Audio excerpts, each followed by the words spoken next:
Saram everyone and welcome to this special Satsang on the occasion of Rama Navami 2023.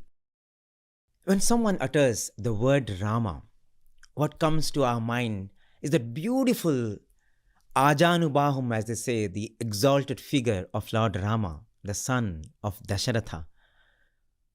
But Swami says the word Rama is just another name of Atma. The Atma is called Rama, and Atma is nothing but Ananda.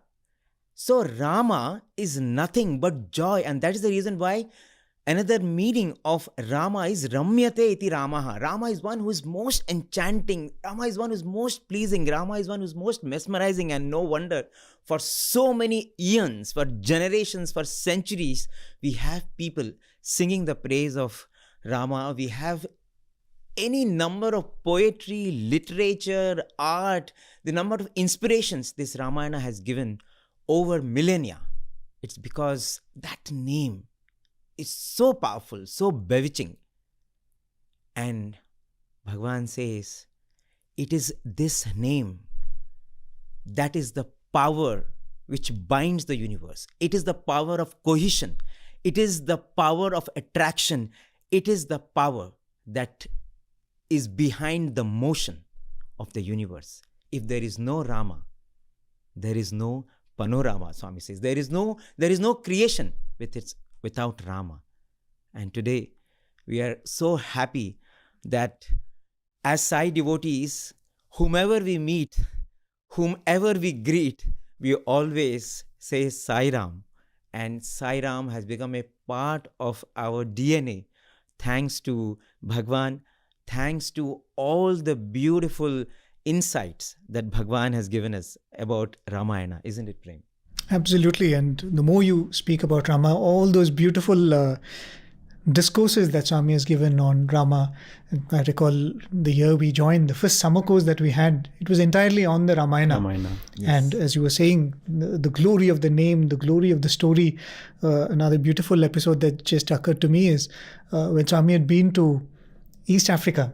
Yes. The first couple of discourses, Swami had kept it very general. And in fact, he even remarked, did you notice that I did not quote from the epics like I usually do? Okay. And Swami said, because the audience is very general and audience is not purely Indian in origin, right? But in the subsequent discourses, Swami started quoting from the Ramayana. And Swami said, I'm doing that because whatever is to be learned is there in these epics. Right? So even though they are not accustomed to it, they're not familiar with it, at least after hearing it, they might go and read about it. Right? Because that is the value of all of these. And any number of times, right? The examples that Swami would give, sometimes when we would present dramas in front of Swami, we knew that, you pick some episodes from the Ramayana. And Swami will be moved by that, of course, as much as from the Mahabharata. But that glory of that name, I often think of this. It is completely encapsulated in that, the first story of the Ramayana, the story of the transition of Ratnakara to Valmiki. Right? Imagine how that transition happens. Here is this dacoit, right? And what typifies his nature? You have something, I will take it. I don't know about your life. What is the need that is there? Is this going to harm you? Is this going to hurt you? I don't care. You have something I want, I will take it from you. A state of complete no compassion. Right. And then we all know how the Saptarishis come and initiate him into the Ramanama. And after that, imagine he comes out after doing this japam of Ramanama. The first episode in Valmiki's life is he sees a bird being shot down and he's torn by pain. He's saying the pain of a bird he is not able to take.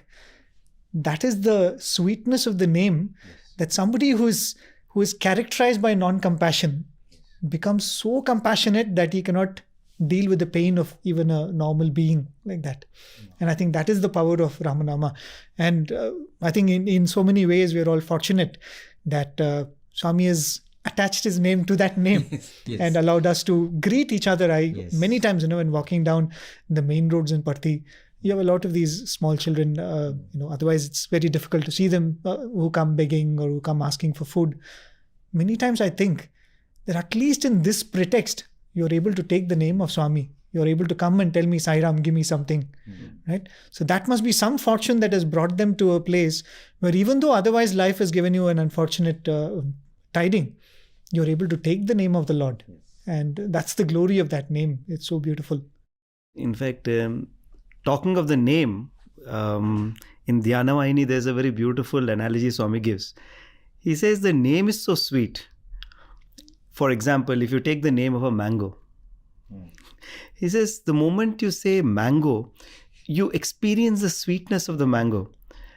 But when you actually hold a mango in your hand, now your thoughts are whether it's ripened or whether it is still raw, or as Professor Anil Kumar used to tell Swami, we have a pickle for every stage of the mango's development. And so he said, so you are literally wondering which stage of evolution the mango is in. This goes to say that, the name is so powerful and so sweet, but not to speak less of the form, because the form is its own charm, and the form of Rama, as Swami would say, is a very beautiful mention in Ram Katha Raswahini, where Swami says that when Surpanaka came, she was ignored by Rama, and she was actually hurt by Lakshmana. So much has happened, but when she goes back to Ravana, the only thing she can talk about is Rama's form. And she says, he's so beautiful. He's so mesmerizing. His form is so amazing. So he says that is the beauty of the Lord's form, that even Surpanaka, who went through so much, could only remember the sweetness of his form. In fact, talking about Rama's form, I'm reminded of how Mandodari, while talking to Ravana and, dealing some good sense into Ravana, says to Ravana that, you can take any form. Right? You can assume any form that you like. So, all you have to do is take Rama's form and Sita will become yours. And that's when, Ravana says that is the main problem. If I take Rama's form, I don't have those bad qualities. All the bad qualities leave me. The desire for Sita vanishes. Right, vanishes. He says. Yes. I don't have the kama for Sita when I take the form of Rama means no kama, no desire. I can't have that qualities. I won't become Ravana at all. Yeah. And as you were telling about the Surpanaka episode, in fact, Ravana asks Surpanaka when she comes maimed in that manner, how is it that you kept quiet till somebody did this to you? And she says, I was lost in the beauty of Rama. It was almost like I was in a daze. When this happened, I couldn't react. And if you really look at it, I think we all have come to Swami in that way. Right? Absolutely. Dazed in that form, dazed in that presence.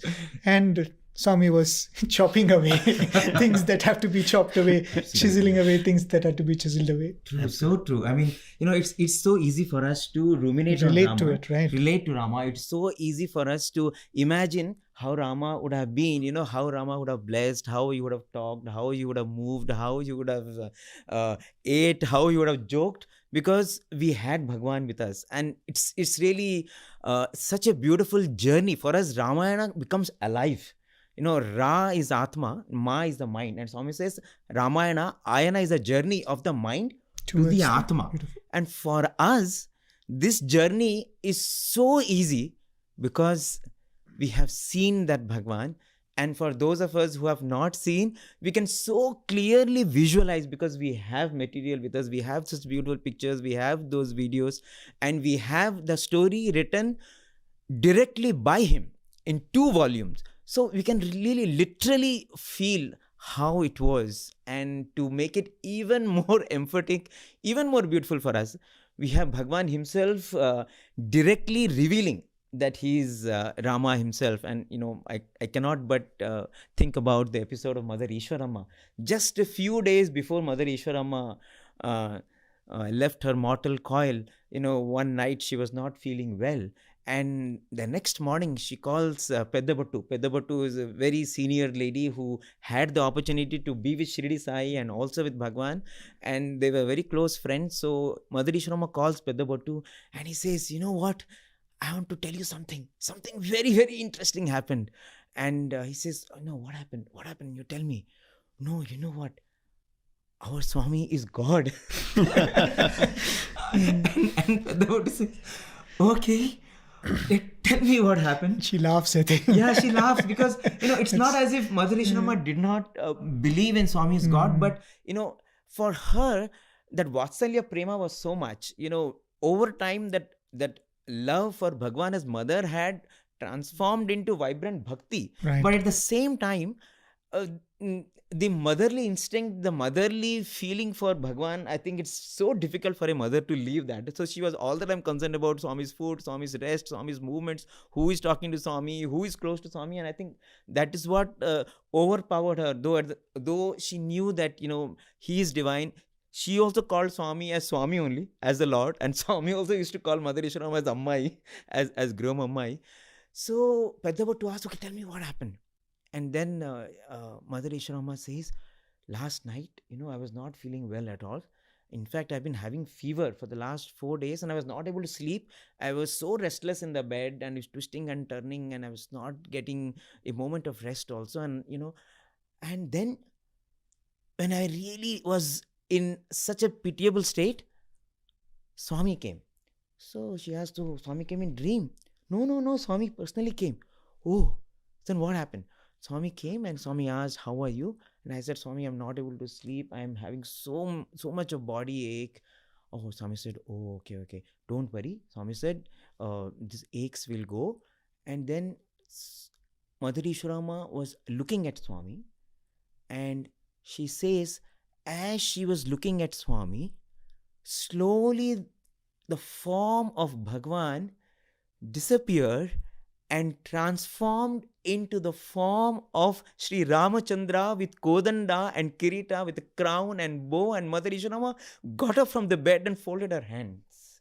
She was stunned. That is it really that Rama?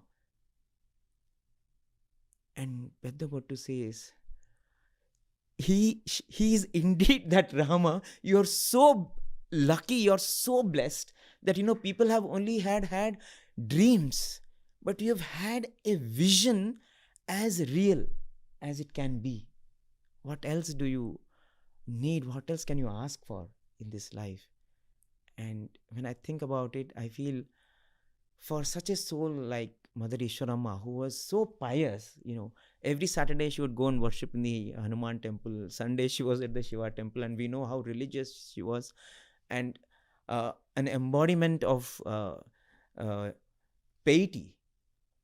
Bhagavan, I feel, had preserved the best blessing for her last moments. And this is what she was blessed with just a few days before she left her mortal coil. And I think it's nothing greater that anyone can ask for. The way you leave your body, Swami says, talks volumes about the kind of life you have led. And that is the most powerful, bewitching blessing that Bhagavan conferred to Mother Ishrama. And I think we have any number of such stories, isn't it? When Swami has given visions, let people know that he is the same Rama come as Sai Rama, isn't it?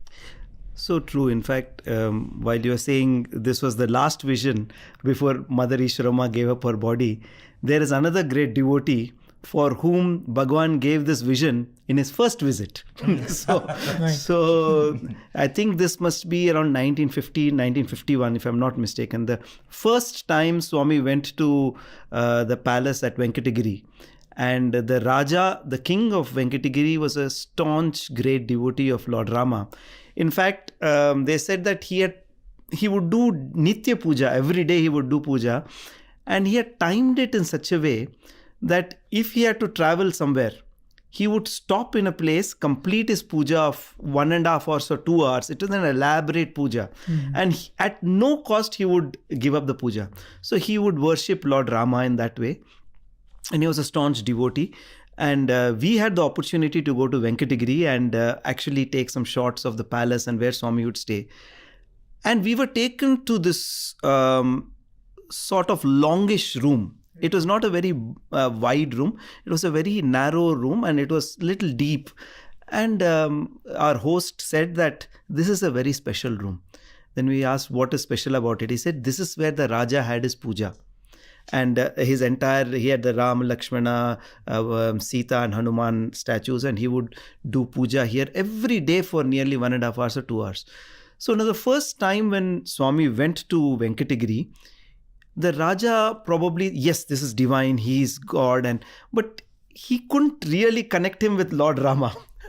On one side we said Lord Rama is Ajanubham, and here is Swami. Yes. You can imagine, so sweet and so short as such, and so charming nevertheless. So he was there, and then now the Raja was in a fix, because during his puja time is when Swami was going to come out and give darshan. Now he didn't know what to do, because whether he should go down and sit along with the others. Quite a few people had gathered for darshan, and he was like thinking whether I should go down or I should do my puja and this and that. And Swami was talking to him, talking to everybody, and suddenly as the time for his puja was coming close, Swami suddenly took a deviation and walked down into the quadrangle. And he said, wow, this is a blessed moment. So Swami has gone down, I can escape and come and do my puja. And so he came out from that entire crowd and he went into his room and he started doing his puja. And as he was doing his puja, suddenly he heard somebody's voice. Hey, just like, drawing his attention. And he was, because nobody would generally go and disturb him when he was doing his puja. And the moment he looked behind, he had the glorious darshan of Lord Rama. And Swami gave him the darshan of Lord Rama, and the king, he had such a huge physique, and he was trembling all over in that bliss, and he was literally in tears and he didn't know what to do. He, like, most unexpected. And the only thing which everybody remembers is after that vision, Swami is back to his form, and he's holding the hands of the Raja. The Raja is so tall and he's so overwhelmed with this darshan, and he's literally not having the strength to walk. He is so much in bliss. But Swami is holding his hand and then slowly bringing him down the stairs. And Swami is telling everybody, you know what he saw? He had the darshan of Lord Rama. So that's the beauty and sweetness of... Beautiful. And in fact, when you mention about Venkatagiri Raja, Bhagawan used to so fondly narrate about him, about his devotion. Right. Because how, when Swami used to visit Venkatagiri, and Swami visited Venkatagiri for 20 continuous years from 1950 to 1970. And we know how Swami used to sit there and sing Tyagaraja Kirtanas. But every time Bhagawan left Venkatagiri, Swami would say how the Raja would roll on the ground. He wanted the dust of the car of Bhagawan's, the tire of Bhagawan's car to fall on him. The dust of Bhagawan's vehicle to fall on him. I mean, that was the passion, the devotion, the unstinted love for Bhagawan. And I think that is something phenomenal among the great servitors of Bhagawan we have known, isn't it? Listening to both those narrations, especially Ishwarama, I was reminded of the episode when Swami was a kid. Mm-hmm. When during the Rama Navami festival, Swami, they used to have this Pandari Bhajan group coming in a procession with a bullock cart carrying a picture of Rama. Yes. And Swami's friends would make Swami sit on the thing, on the altar, so to say. Right? And Mother Ishwarama would see that and she would be terrified. She said, such a blasphemous act. You can imagine the same mother who comes and says, Telusuna Mana Swami Devudu. How sweet it is. And of course, talking about the Venkatagiri connection. The other phenomenal story, I think every time you listen to it, it just thrills you at the different levels with which Swami puts the things together to bring that devotee close to him. Around that time, 1950s, there was this great devotee of Lord Rama, and we'll come to the other devotee that she was. Her name was Nagaratnam, who was very famously called Bangalore Nagaratnam. She was a doyen of Carnatic music. And the way she had taken to Carnatic music, that she became so devoted to Saint Tyagaraja. So more than a devotee of Rama, she was actually a devotee and disciple of Saint Tyagaraja. And she's the one who built that mandapam in Tiruvayar for Tyagaraja. She instituted the Tyagaraja Aradhana, which is still being celebrated today in Tiruvayar and of course in all other places around the world. Right? Even in cities in US, you have Tyagaraja Aradhana now. So she's the one who started it. He said, we are so fortunate that in a time which is so close to us, being like this has lived, so we have to celebrate him. And she kind of literally made him the world famous composer that he is. And she resurrected so many of the kritis that Tyagaraja had composed, and it was lost. The year 1951, she has a dream, such a fascinating dream, in which Lord Tyagaraja comes and he says, my Bhagawan is coming to Venkatagiri. Go and have his darshan. And she wakes up from this dream and she says, what is this? Who is Tyagaraja's Bhagawan? It is Rama. And what does he mean by saying that he is coming? So because of her, connections, and she was a very, social person in that sense. So she knew the Raja of Venkatagiri. So she writes a telegram to him. I had a vision like this. My Swami came and told me that his Swami is coming to Venkatagiri. And I don't know what to make of it. Is somebody visiting you? And you can imagine the thrill of the Raja. He says, yes, Bhagavan is coming.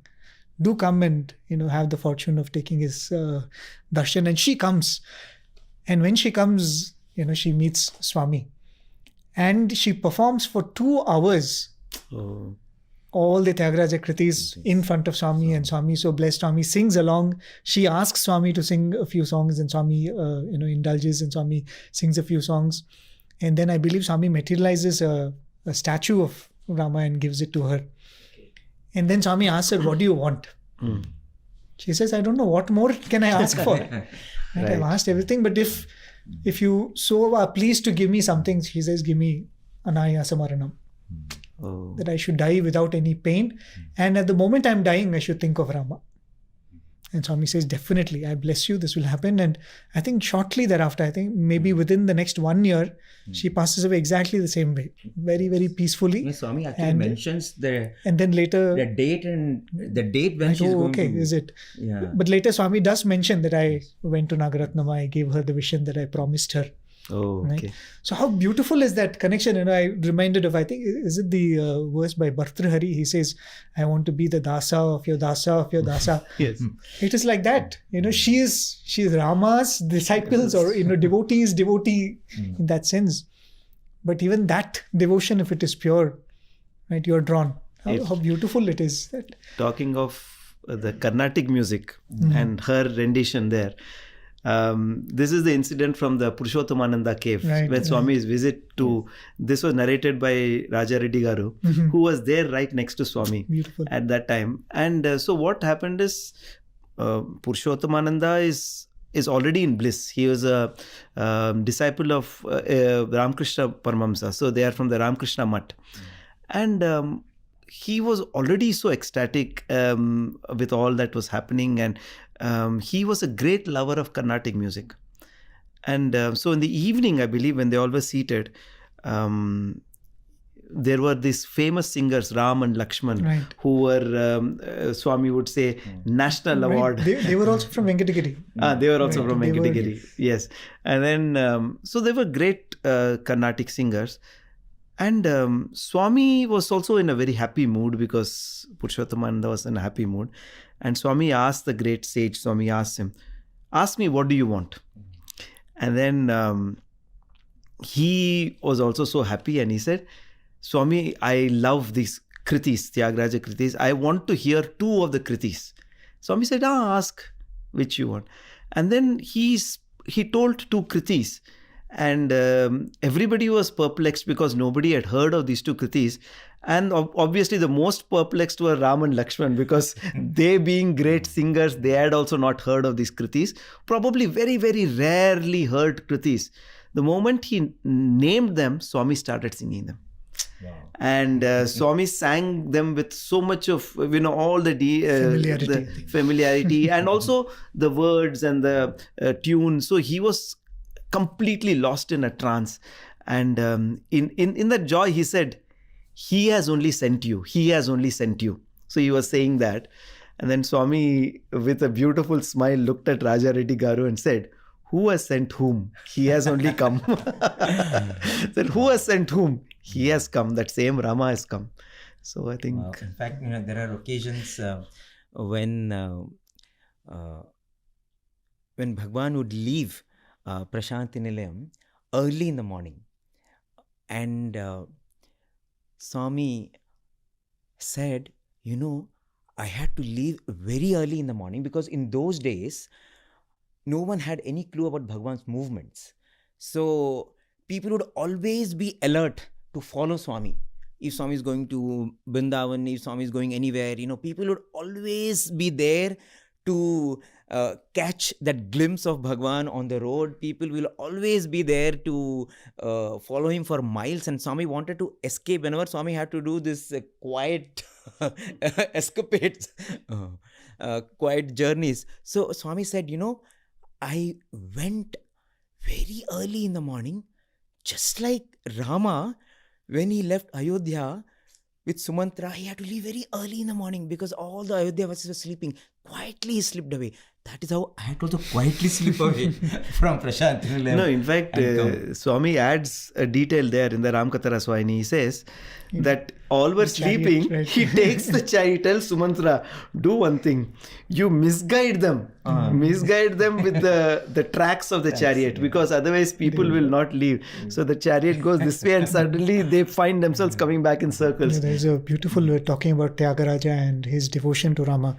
Recently, one of our seniors were narrating. Swami had called them for an interview. I think a class interview or a bunch of students. Swami started talking about Tyagaraja. And then Swami said, do you know that Saint Tyagaraja was very, very keen on having the darshan and blessings of the Navagrahas. Because he had read in the scriptures that all of the mind's afflictions come from the Navagrahas.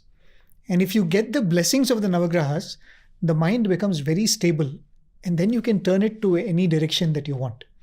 So he says, if I can control and stabilize my mind, then I can show complete devotion to Rama. I can have complete surrender to Rama. And Swami said he tried a lot. He did a lot of puja to have the darshan of Navagrahas. Papam chikaledu, Swami told him. He was not fortunate. And the children were listening to Swami, and suddenly there was a glint in Swami's eye. Meer chustara. Swami said, will you have the darshan of Navagrahas? And the boys were saying, the great Tyagaraja, he could not get the blessing of the darshan of the Navagrahas. And Swami is asking, do you want to have? Swami, of course. We would definitely want to have, Swami. And Swami also got very excited. I'll show you. And then Swami waved his hand and materialized a yantra, right? A copper plate with that, a typical horoscope, how it is drawn with each of the houses with the, ruling deity, they with their vahanas, with their names and all that. And Swami showed it around. See, this is Navagraha Darshan, right? And Swami kept on telling, this is really rare. Imagine this great Tyagaraja didn't get, I'm showing it to you. After all, school children that you all are, what sadhana that you have done to get this. And, once something like that happens, everybody is like, oh, the Navagrahas. And Swami passes it around. And then it comes back to Swami. And Swami says, do you want the blessings of the Navagrahas? Said again, the great Tyagaraja didn't get, and here Swami is offering it to us. Said, yes, Swami, what is a greater fortune than that? Please let us also have the blessings of Tyagaraja, of the Navagrahas. Swami said, come. And called each one of the boys, put this plate on their head. And I think Swami did probably mutter a mantra or something and blessed. And this whole thing was being done so religiously and so vigorously. And they were all coming with all reverence and all that. At the end of it, Swami burst out into peals of laughter. Swami said, you fools. The Lord who has created this Navagrahas is with you. You've attained him. You've won my grace. What is this? Right? Tyagaraja thought, if I win the grace of the Navagrahas, I can win the grace of Rama. You've got me. Right? And the beauty of the thing is the way he played along in that thing. That is how we miss many times when you listen to a Tyagaraja Kriti or even a Meera Bhajan. It occurs to you that, Swami, we don't have that devotion, but we have you. Yes. It is the same Rama. It is the same Krishna. Right? And that, yes, all of these episodes, I think, show that it is the same Rama. Isn't it? Absolutely.